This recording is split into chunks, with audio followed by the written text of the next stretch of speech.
مولا علی شیر خدا نے اپنی زندگی ساری 9 سال کی عمر تھی جب کلمہ پڑھا. 9 سال حضور نے سب گھر والوں کی دعوت پکائی، اور جب سب لوگ آ گئے سارے خاندان والے، تو فرمایا میں اللہ کا نبی ہوں، کون کون میری مدد کرے گا؟ آپ کو پتہ ہے نا کہ جب مشکل وقت آتا ہے نا، یہ تو تب پتہ چلتا ہے نا ساتھ کون چلتا ہے. امیر آدمی ہو نا جس کے پاس 10 کروڑ روپیہ ہو اور وہ اپنے مکان کا تیسرا لینٹر ڈالنے لگے نا، تیسرا، تو سارے بڑے بڑے لوگ آ کے پوچھتے ہیں چودھری صاحب کو ضرورت ہوئی تو بتانا، پیسے دوسرے. تو غریب آدمی کی چھت گر جائے تو اسے کوئی بھی نہیں پوچھتا، بلکہ جن سے تعلق ہوتا ہے وہ بھی موبائل بند کر لیتے ہیں. وہ کہتے ہیں اس میں واپس کیسے کریں گے. حضرت مولا علی اس زمانے میں جب شام سن گیا سب کو، حضور نے فرمایا کون کون میرے ساتھ چلے گا؟ روٹی بھی کھا لی، گھر بھی آ گئے، صادق اور امین بھی کہہ دیا، جب کہا چلے گا کون کون؟ چپ کر گئے. تو حضرت علی کہتے ہیں جب میں نے حضور کے چہرے پر ذرا پریشانی دیکھی نا، یہ چلتے کیوں نہیں، تو آپ فرماتے ہیں کہ ابھی میں کھجور کھا رہا تھا، کرتا لمبا پہنا ہوا تھا، سب سے پیچھے بیٹھا تھا، اور حضرت علی کا قد بھی درمیانہ تھا. آپ فرماتے ہیں میں اٹھا اور کھجور ابھی میرے منہ میں تھی، جھٹ پٹ میں نے اسی طرح نکال کر جیب میں ڈال، اور میں پنجوں کے بل کھڑا ہو گیا، دونوں بازو کھڑے کر کے کہا حضور یہ نہیں بولتے تو نہ بولے، انا ناصرو کا یا رسول اللہ، انا حافظو کا یا رسول اللہ. حضور آپ جہاں جہاں کہیں گے علی آپ کا مددگار بنے گا، دین کی مدد کرے گا، اور اگر آپ تک کوئی آئے گا تو علی آپ کی حفاظت کرے گا. 9 سال کی عمر میں چلے علی دین کی نوکری کے. پھر بدر میں بھی پہلی صف میں، احد میں بھی پہلی صف میں، خندق میں بھی پہلی صف میں. ایک جنگ میں حضور نے کہا تو رہ جا، اس دفعہ رہ جا، تو عرض کی رو پڑے. حضرت علی دلیر آدمی تھے، رو پڑے. کہنے لگے حضور آپ مجھے بچوں اور عورتوں کے پاس چھوڑ کے جا رہے ہیں؟ حضور مجھے لے چلے، میں میدان کا زندگی ساری گزار دی، ساری زندگی گزار دی. اپنے زمانے میں آپس کا اختلاف بھی دیکھا، ساری زندگی شیر خدا نے دین کو دے دی. کوفے کی جامع مسجد میں 21 رمضان کو جب حضرت علی کو خنجر لگا نا، تو تاریخ میں جملہ محفوظ ہے، خنجر لگا نا جب، وہ 9 سال کی عمر میں یاری لگائی، 63 سال عمر ہو گئی. جب خنجر لگا تو کہنے لگا فزت برب الکعبہ، مجھے رب کعبہ کی قسم آج کامیاب ہو گیا ہوں. پانی پرن سہیلیاں تے رنگا رنگ کڑے، اسی پریا اس دا جانیے جس دا توڑ چڑھے. کہا دیکھو بھائی میں آج کامیاب ہو گیا، میں کامیاب ہو گیا.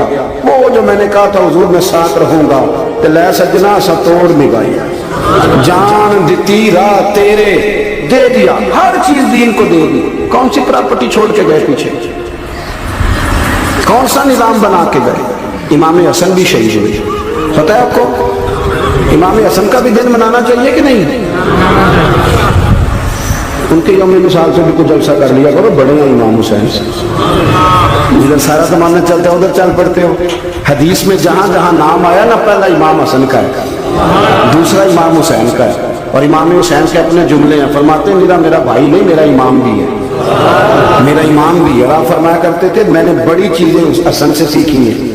جو انہوں نے سیکھا ایک بتاؤں اس میں سے؟ کچھ لوگ تھکے تھکے ہیں آپ میں سے، حالانکہ میں تو زیادہ سفر کر کے آیا ہوں. عرض کروں جو انہوں نے سیکھا ہے، سنو. امام حسین خود بتاتے ہیں، فرماتے ہیں کہ اب میرے بھائی نا امام حسن اپنی ایک بیوی کو طلاق دینا چاہتے ہیں، اختلاف شدید ہو گیا، بعد طلاق تک آ گئے. مجھے پتہ چلا تو میں پہنچا، میں نے کہا بھائی جان کیا اختلاف ہے بھابھی سے؟ سنا طلاق دینے لگے. فرمایا ہاں طلاق دے دیا. چلی گئی لے کے. پھر میں بتائیں غلطی کیا کیوں دے رہے؟ تو امام حسن فرمانے لگے حسین آپ نے قرآن نہیں پڑھا؟ میں نے کہا جی پڑھا ہے، بتائیں. کہنے لگے اللہ فرماتا ہے ہن لباس لکم وانتم لباس لہن، مرد عورتوں کا لباس ہے، عورتیں مردوں کا لباس ہے. فرمایا میری بیوی میں کوئی کمزوری ہوگی تو میں پردہ ڈالوں گا کہ دنیا کو بتاؤں گا؟ امام حسین کہتے میں نے اٹھ کے بھائی کا ہاتھ چوما. میں نے کہا آیت میں نے پہلے بھی پڑھی تھی، تفسیر آج سمجھ میں آئی ہے، تفسیر آج سمجھ میں آئی ہے، میرے بڑے بھائی نے سمجھائی ہے، سمجھ میں آئی. کہتے کچھ دنوں کے بعد امام حسن نے بیوی کو طلاق دے دی. میں پھر آیا اور میں نے کہا میرے شانوں والے بھائی آپ بھی بتا دیں کیا مسئلہ تھا. تو کہتے میرا ماتھا چوما میرے بڑے بھائی نے، اور کہنے لگے حسین چھوڑ، وہ غیر محرم بیوی ہے، میں کسی غیر کی باتیں تیرے ساتھ کیا کروں؟ طلاق دے دی، غیر محرم ہو گئی، اب اس کا ذکر کیا چھیڑنا. کہتے میں سمجھ گیا کہ میرا بھائی قرآن کی اس روح کو جانتا ہے جو حسین تک بھی پہنچ رہی ہے. بھائیو امام حسن رضی اللہ تعالیٰ عنہ، آپ کو پتہ ہے یہ کائنات کا وہ عظیم شخص ہے، حسن ابن علی، وہ عظیم ہستی ہے جس نے تاج چھوڑ دیا، تخت چھوڑ دیا، پر نبی پاک کی امت کو جوڑ دیا۔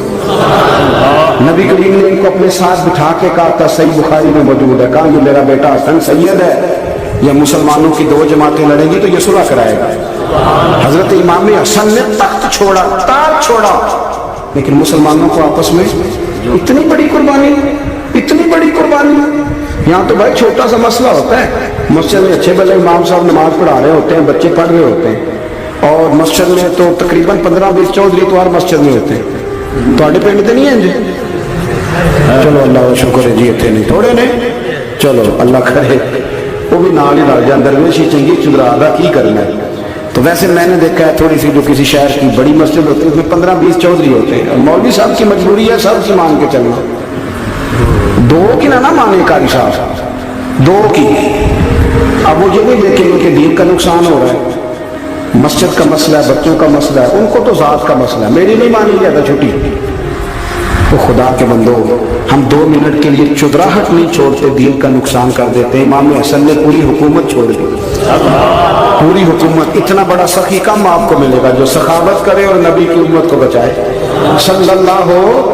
یہ بات بیان نہیں ہوتی، اکثر نہیں ہوتی، شاید پورے کربلا میں آپ نے نہ سنی ہو، اللہ ماشاءاللہ۔ اس کو سمجھیں امام حسن۔ اور پھر مزے کی بات، امام حسن بھی شہید، انہوں نے زہر دیا گیا، اور جب وہ شدید بیمار ہو گئے نا، زہر اثر کر گیا، تو امام حسین آئے، بڑے پریشان ہوئے، رو پڑے، کہنے لگے بھائی مجھے بتاؤ کس نے زہر دیا؟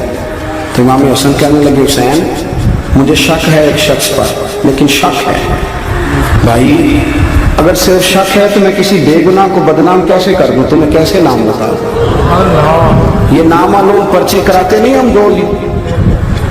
روز نامعلوم پرچے، جس پہ دشمنی ہے اس کا نام لکھا دو، ختم ہو گئی بات۔ امام حسن کی تربیت ہے، فرمانے لگے جس پر مجھے شک ہے اس کا نام بتا دوں، تو اگر وہ نہیں تو بے گناہ کا ذکر کیسے کر دوں؟ تو امام حسین فرمانے لگے بھائی جان اگر وہی ہوا تو آپ فرمانے لگے وہی ہوا نا تو حسین پھر بھی تو چھوڑ دے، میں نے رب کے سپرد کر دیا، اللہ بہترین انتقام لینے والا ہے۔ اللہ اتنا بڑا حوصلہ سیدہ کے بیٹے کا، شیر کے بیٹے کا، شیروں جیسا کلیجہ، اتنا دل دریا سمندروں ڈونگے، کون دلاں دیا جانے۔ او بھائی تھوڑا حوصلہ کر، جتن تے ہر کوئی کھیڈے، تو ہارن کھیڈ فقیرہ، اور جتن دا مل کوڈی پیندی، ہارن دا مل ہیرا۔ اور کہیں بیٹھ بھی تو ہو نا، کہیں تو درگزر بھی تو کرنا کہ ہر جگہ چھا کے رہنا ہے، ہر جگہ چھا کے رہنا ہے۔ میرے ایک سنگی ہیں، آپ کو پتہ یہ جو سٹیج پہ بیٹھنے والے لوگ ہوتے ہیں نا، یہاں تو اچھے اچھے لوگ بیٹھے ہیں، میری طرح کے بھی لوگ، جو سٹیج پہ بیٹھنے کا عادی ہو جاتا ہے وہ نیچے بیچارہ بیٹھ بھی نہیں سکتا، کوئی مسئلہ ہو جاتا ہے۔ میں اکثر کہتا ہوں کہ کبھی نیچے بیٹھ کے تو دیکھو کیا حرج ہوتا ہے۔ اگر کسی بندے کی کوئی شان ہے تو وہ جو سب سے پیچھے بیٹھا ہے اس کی شان ویسی کی ویسی ہے، کوئی کمی آ جائے گی؟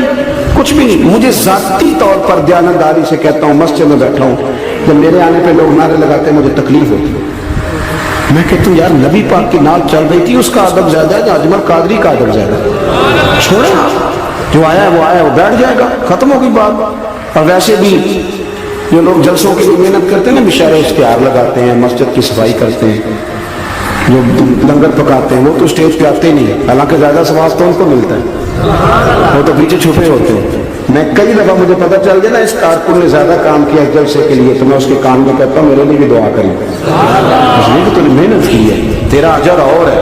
ہم تو شام سے آئے بیٹھے اور چھٹی کر گئے۔ بھائی تھوڑا پیچھے بھی دیکھیں، نبی کریم کے پورے خاندان کی قربانی میں، پورے خاندان،